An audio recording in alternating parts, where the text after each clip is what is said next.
Ball first and 10 at the 12-yard line of the Seahawks. Sean goes right, has a cutback lane, and he does. He's across the 20, the 25, 30, 35, 40. Here he goes. Are they going to catch him? 40, 35, 30. Touchdown, Seahawks! 12, they're bringing the trophy home. Your Seahawks, Super Bowl 48 champions. Holy catfish! Baldwin's going to throw back to Russell. He's got it! Touchdown! Seahawks! Are you kidding me? Let's Hawk It Out with your hosts Kevin Porter and Rich Harris. Ladies and gentlemen, welcome back to a brand new episode of Let's Hawk It Out. I'm your host, Kevin Porter, being joined by a very special guest, quite literally my brother from another mother, Justin Vold. Welcome to Let's Hawk It Out for the very first time.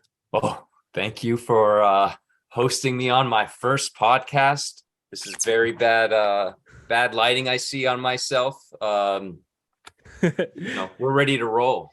No worries, dude. It's an audio only podcast. No one's seeing you. No one's seeing me. We're good. We're good to go.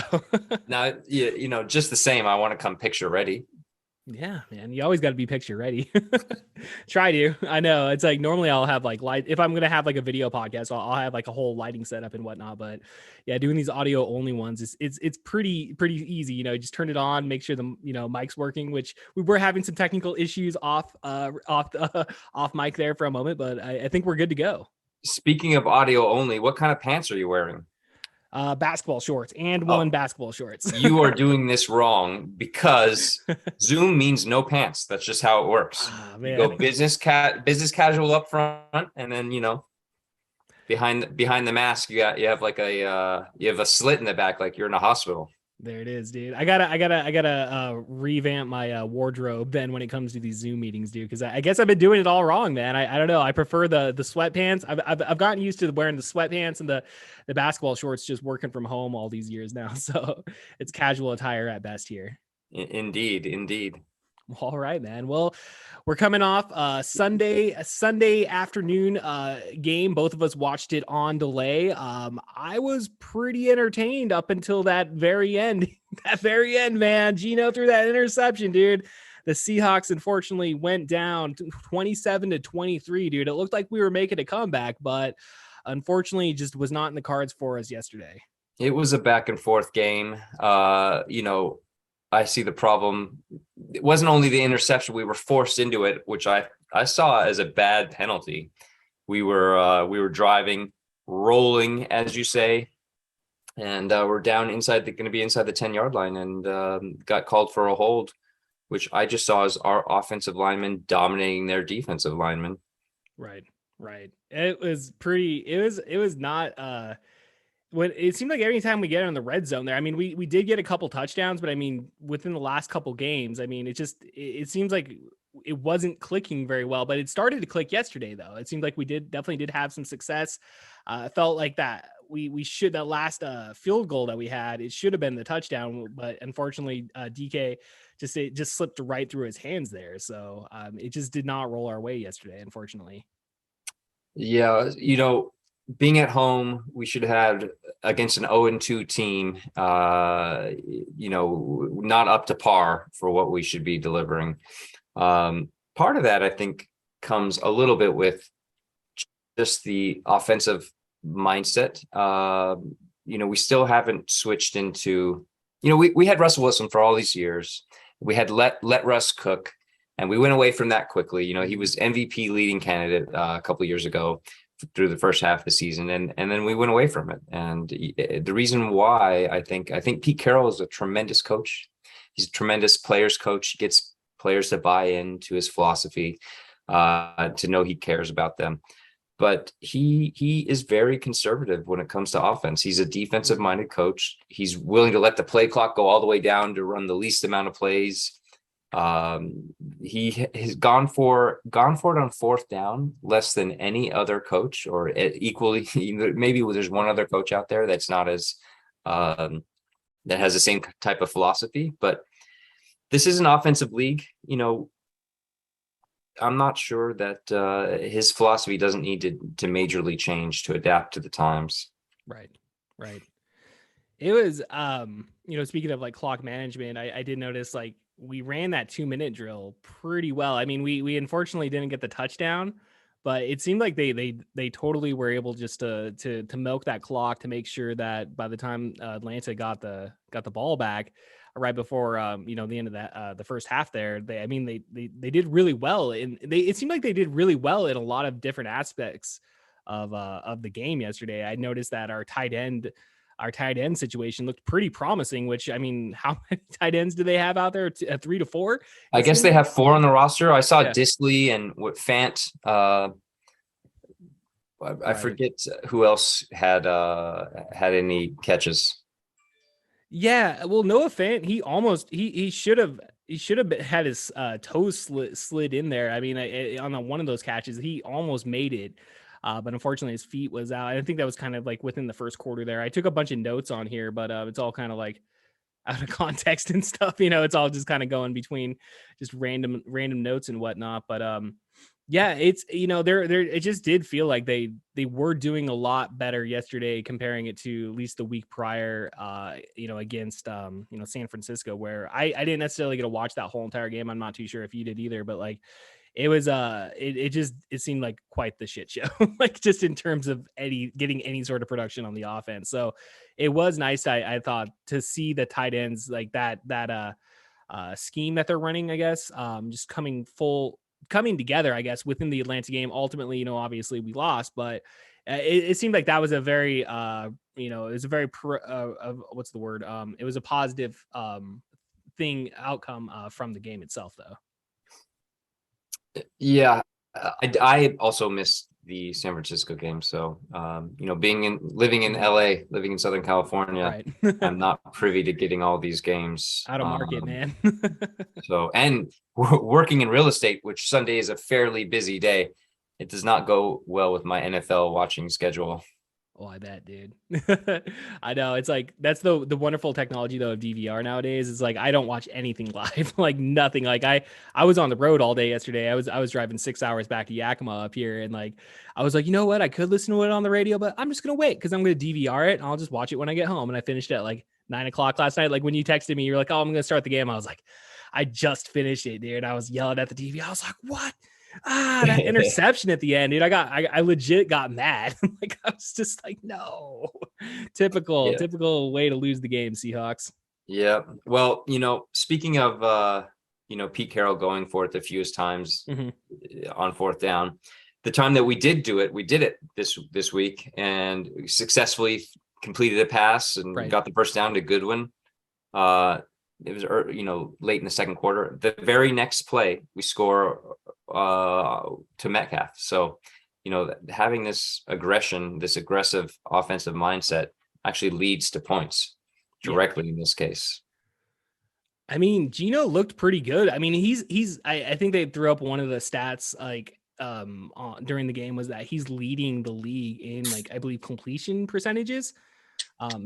He's I mean, me and Rich, my co-host on the podcast here, we talk about it a lot about him. We just need him to be like, a legit game manager, just limit the mistakes, go in there, get the yards. And, our running game, I mean, it's kind of off and on, it feels like. I mean, Rashad Penny at the very beginning there, I mean, he had some really good runs in there, and it did kind of taper off, it felt like, as the game went on. But who is it? It's not DJ. Was it DJ Dallas? I don't know, dude. There's a couple other ones that are on there, and like, it seemed like they were able to, just, again, he just needs to manage the game and whatnot. And I will say, dude, Tyler Lockett is money, dude. Like, whatever they're paying him, they need to double that, because every time we needed that 3rd down conversion, he was right there, dude. I was a little scared when he went down there with like a possible injury, but he came back into the second half, and I was really happy to see him there.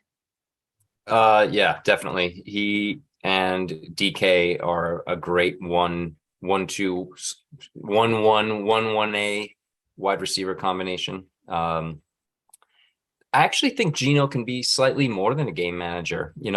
I think that goes back to Coach Carroll's philosophy, defense first. And I think you're right. That's what we're trying to do with him. But we also did that with Russell Wilson, and he should have been an MVP at times. definitely a perennial, leading quarterback. And I feel like Geno Smith could be a little bit more be a little bit more dynamic. Wow. Okay. I can dig that, dude. I mean, I definitely want to see him succeed, dude, especially as the Seahawks quarterback. I mean, he's definitely, I mean, he put in his time in terms of, playing the backup role and whatnot. And they talk about it all the time. I mean, he backed up Eli Manning, he backed up Phillip Rivers. I mean, he was behind Russell Wilson for all those years. And he has the talent. Even going back to, where did he play? Was it the Jets? I was thinking of his college, like Vermont. Oh, West Virginia, maybe. West Virginia. That's it. I was like, yeah, West Virginia. Yeah. I mean, he's been a good quarterback. It's just, yeah, man, putting him in the right system, I guess. And like you said, I mean, there's the potential for him to do great things. And I know Pete Carroll had talked about the week prior after the 49ers loss, so that they were going to try to like open the playbook or whatnot for him and try to let that passing game flourish a little bit more. I think, and it did. Yeah. And it did. I mean, we were throwing down the field. Two of the tight ends, two of the receivers.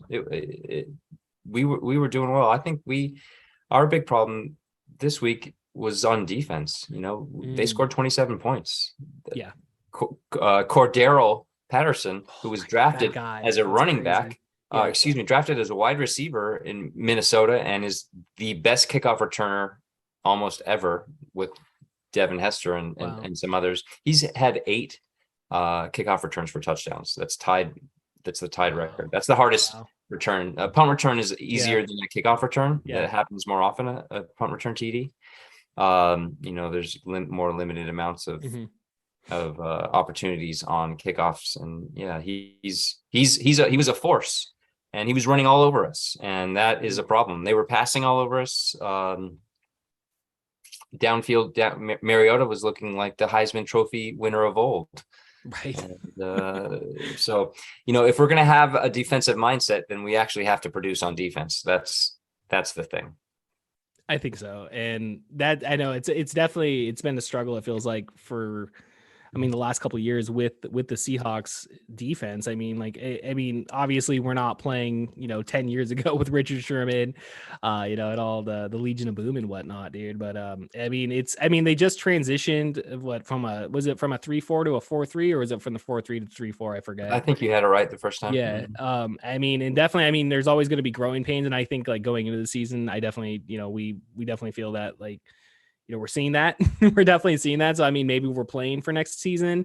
I don't know, but yeah, the defense definitely does need to make. I did notice, like, it did feel like though, like we did limit. At certain points within the game, we did limit the run. Like it felt like we did have some good tackles. It felt like, because I think the last 2 games, against the Broncos and the 49ers, like we did, like we definitely were not tackling as well as we need to be. And I feel like, just from a personal standpoint, I thought I kind of saw like a little bit of improvement, but like you said, Cordell Patterson, man, that guy's a beast, dude. Like that guy, that man, he it was like a 3rd down conversion. He just hopped over like 3 guys, like 3 guys went down. He's boom. And he just like took off, dude. It was like definitely great to see. Not great to see for us, obviously, but just whenever you see pure athleticism like that, you definitely got to, show him some respect, I suppose. Yeah, well, he definitely deserves respect. I think he's leading the league in average, rushing average per attempt. And he had 141 yards on 17 carries, 8.3 average. That's going to get the job done. So we might have went in spurts where we held them, but he definitely ran pretty crazy on a few drives. I know he is a 40-yard long run. I was just gonna say, and then you compare it to our running backs, and Rashad Penny, he went 66 yards, but he was averaging 4.7, which again is kind of like on par with what we've been seeing. Which I don't know, man. It's unfortunately not going to get the job done at the end of the day when you're only averaging the 4.7. Which that's still good. It feels like that's great. That's still great. Yeah. Rashad Penny. Mm-hmm. If he's on the field, he's producing. His big problem seemed to be injuries the last few years, but when he got him back on the field, I think he led the end of last year over the 5-game span that he led the NFL in rushing. So I think so. He's a great player. he can be a great player. He just needs to be durable. Hopefully that can Right. continue through the year. We can see a full year of him rushing. I think we might see him. He should be a 1,000-yard rusher. What are your thoughts on Kenneth Walker the third? I saw. I mean, he only went 21 yards as a running back in the game and whatnot, but he did average 6.3 yards on the 3 carries that he did have. Well, The longest was 21. He went 19 yards. My bad. Yeah, he actually lost yards on at least one carry. You're right, but So in he the had one game, nice though, long run. yeah, I know. I believe the Seahawks are high on him, so hopefully he can produce. yeah, definitely hope that he can produce. And I don't know, man. I know next week we're gearing up to play the Detroit Lions. It's going to be an early game, 10 o'clock start time. I mean, I'm not too sure. I mean, it's Detroit, right? I mean, is Detroit ever going to have a good team? It feels like, unfortunately, they're like they are just cursed from the beginning of the season to the end of the season. I mean, like it just I mean, going into this game against the Atlanta Falcons, you kind of thought like we had a good chance, which we kept going back and forth there, dude. But it just unfortunately at the very end there, we just got caught up with that forced interception. Which again, like there was like three was it the I'm trying to think of the names of the I'm really bad with like the names of the positions and whatnot. Cornerbacks, the coverage in the infield there. It was just like there was 3 of them out there, and it was just a bad throw. And unfortunately, Gino was rushed and whatnot, and it just did not go our way. But I mean, looking forward to next week against Detroit. I mean, hopefully we have a better game. We rebound a little bit at least. Well, Detroit came into this week 1-1, and they played the Vikings at Minnesota pretty tough. They lost 24-28, but they were ahead 24-14 going into the fourth quarter. Okay. So they're an improved team. Jared Goff, from the Rams, we're familiar with. He now is their quarterback. They have a great wide receiver. I don't know if you know the St. Brown brothers. They're both 2 brothers from USC, both playing in the NFC North. One is on the Bears and one is on the Lions, and they're both great players. And they're multifaceted. They're kind of like a Percy Harvin in a way, where they'll run out of the backfield, as well as catch. Right. It's man. Well, it's good. It's good to hear that Detroit's they are an improved team. It just seems so many years that they've just they never can get to that next level, unfortunately. They are not the 0-16 Detroit of whatever year that was, 2011 maybe. Yeah, they were I think first winless team, if I'm not mistaken. Did the Browns also go 0-16? Browns did it too. Point? Yeah. The Browns. Okay. The Browns are like, listen, we're gonna not let you have that record solo. We want to take advantage of that one. Yeah. Yeah, we should have probably been first. In fact, that's a team that has not had success either. Or we need to play them soon. Right. I remember it seems like anytime we ever play the Browns, they always play us pretty tough. Yeah. Same with the Falcons, though. The Falcons always play us tough. I mean, it was proved yesterday as well. I think I saw a stat that said the Seahawks Falcons matchups through history have had the most total points scored in history. Yeah, they average. Yeah. Well, I mean, when did Atlanta come into the league? That was like back in it was around the same time the Seahawks did, right? I would say 75 to 78, somewhere in that range, 73 to 78. Okay. Yeah, man. Well, I mean, I really wish the Seahawks could have pulled off the win and we'd be sitting here at 2-1 rather than 1-2. But when you do look at the division standings, I mean, outside of the Los Angeles Rams, I mean, everybody else is 1-2 also. I mean, the San Francisco 49ers lost to the Detroit Denver Broncos last night in prime time, which I started watching that game, and like I'm kind of glad I didn't finish it, because like it was a very, I mean, the end of the game was like 11-12 or 11-10, I think was the end of the end of the game score there and whatnot. So didn't really seem like yeah. Well, it's whatever. everybody can check the scores now. So everybody's like, "Hey, I had that one DVR'd, Kevin. What the hell? I was gonna watch that on a random Tuesday." So I should throw up the spoiler alert, but whatever. Yeah. Well, I mean, out of the millions we reach, I'm sure there's 10 or 12 people that are going to be unhappy.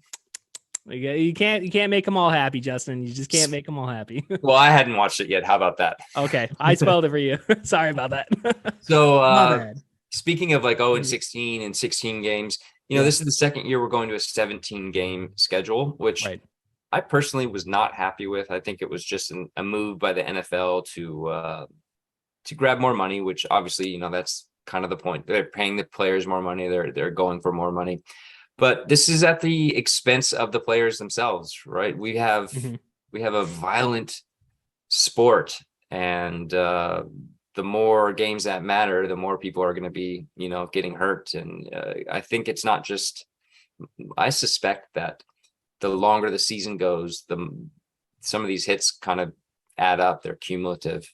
I always thought, and I'm just going to get this out there since I'm on a podcast. Yep. I always thought it would have been nice, if we moved to 17 games, that a player has to sit one of those games through the season. No one can play 17 games. I thought that would add a neat strategic wrinkle to the league where, if people are going to get hurt and miss games naturally. Right. So, but maybe your quarterback, is durable and never misses a game, and you have to think about which time you want to sit him and sit a star wide receiver. Maybe you're waiting to the end of the season once you've secured a playoff spot. That way it wouldn't have messed with stats. I'm a big numbers guy. And so I see some of these 2,000-yard rushing seasons, that are, from, I guess OJ Simpson was the first one to break that barrier. He did it, I think, in 14 games. Then Eric Dickerson, I think he had 2,107 maybe yards or 3 yards. Adrian Peterson has done it. Jamal Lewis. It's going to mean slightly less now when a 17 game season gets you over the hump. But, we saw Cooper Kupp from Yakima. Yep. Cooper Kupp. I think he broke a couple records last season, and he won the Triple Crown, which is pretty amazing. That's only been done, I believe, 3 other times. Once from my old teammate Steve Smith from the Carolina Panthers, 2005 or 6 season. That was insane. Jerry Rice has done it. I'm not sure. Well, he's in good standing then. Jerry Rice and Steve Smith, man. Yeah. So Cooper Kupp broke an amazing record, and you can't take the Triple Crown away from him. But if he breaks the catch record or the yards record, nobody's touching Randy Moss or Jerry Rice's touchdown numbers, at least as of yet. Anyway, that's my take. I wish we'd see players limited to 16 games. I could totally dig that, because I mean it doesn't necessarily, I guess, put an asterisk next to it, but it definitely does give them the more of an opportunity. Okay, well, yeah, he may have done it in 17 games, but could he do it in 14 games, like you said with OJ Simpson and whatnot? It definitely does leave one's it makes you wonder if, like, if it's either just the extension of the game, or is it just pure talent that's causing them to break those records? I think we're about 10 years in difference in age, and I think it's enough where you might not know the asterisk that went with Roger Maris's home run record over Babe Ruth in 1961. Not that I'm that old. I was born in 76, but in 61, Mantle and Maris were competing to, try to break Babe Ruth's record. They were both very close to it. I think the Mick ended up with high 50s home runs, and Roger Maris hit 61 in 1961. And Babe Ruth did his 60 home run season in 154 game season instead of 162 games. So there's a big asterisk there. And now, now we look at that with PEDs, right? There's asterisks there because of McGuire and Sosa and Bonds with these phenomenal numbers. Not to take it away from football, but I just see the parallels. No, you definitely can, man. I mean, yeah, I mean, I guess that's just as Bob Dylan used to say, the times are changing, right? So that's a good point. Maybe you do remember these references if you're pulling out Bob Dylan quotes. I know, right? No, I know the players that you're dropping. I know those. I've heard those names before. But yeah, man. I mean, 17 games though. It's I mean, as a fan, you're kind of like, okay, because like I don't know what your opinion was on the preseasons. I mean, like, I mean, you want to see him in the preseason play a little bit more, but I mean, as we're seeing, I mean, definitely most starters just are not taking the field, it seems like, in those 3 preseason games that we have now. But yeah, you're definitely going to see the injuries add up. For sure. If we didn't televise preseason games and they were like more like scrimmages, I'd be completely fine with it. I would never find myself watching a preseason game if I didn't have to. I know, it's like I'll watch preseason like in hockey right now. They have not trying to date the episode, but like tonight's the Seattle Kraken's first preseason game. We're playing the Edmonton Oilers up in Seattle and stuff. So I'm definitely gonna watch it, but that's only because the Seattle Kraken have only been around now for 2 years. So is this the third year or second year? Second year? Season. It's our second season. So yeah, we have a cool name, that's for sure. And one of the only of the big 4 sports, there's only a handful of teams that don't end in S. So now we have the Kraken to go with the Heat and the Jazz and a few others, and the Red Sox and White Sox. That's a good point. Just a little small thing there. We have a cool name. Hell yeah. And I loved the Oilers as a kid, by the way. That was the big, during the 80s, that was the big draw. Gretzky was on there with Messier, and that was a cool team. Always loved them. And I had family on the other side from the other mother. Oh, really? Okay. In Edmonton. So I'd been there once. Oh, wow.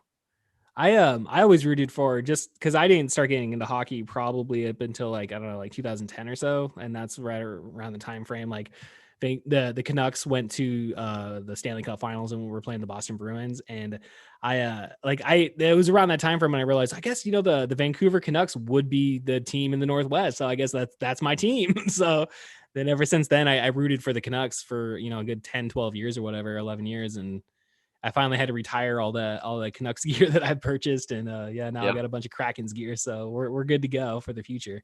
Who was the goalie up there? Was that Luongo back when you were following it? Was that the guys? Roberto Luongo, maybe? It sounds familiar. I'm really like, I'm Noviet. I'm not too well versed when it comes to all the names and stuff and all the positions and whatnot, but I'm a very casual fan at best, I would say.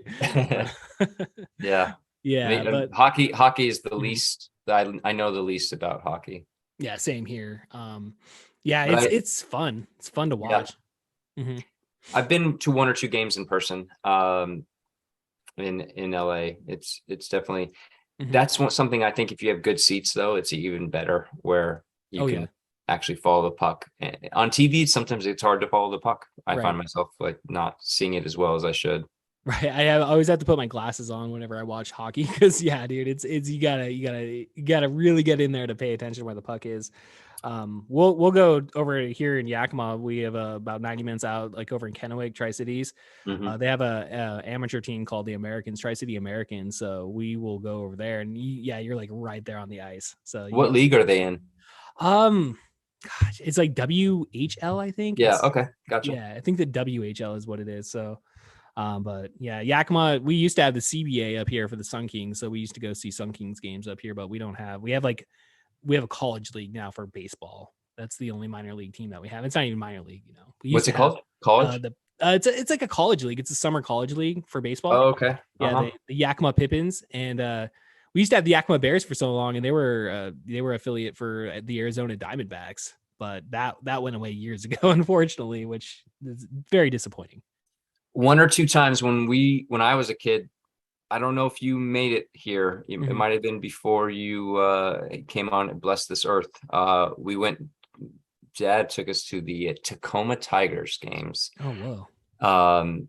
And that was the AAA team for the A's back in the day. Now I think it's actually a Mariners AAA team. It's the Rainiers now. Oh yeah, okay. The Rainiers. Yeah, it was the Tacoma Tigers, if I'm not mistaken. But it was interesting because we played the Hawaii Islanders, which is where I later moved to, or might have been living early. Yeah. Back and forth between. Did you get to go to any Islander games then over in Hawaii? Yeah, we went and saw the Islanders play. They don't exist anymore. They are defunct, but that was a fun thing. That's awesome. Just try to get a hat.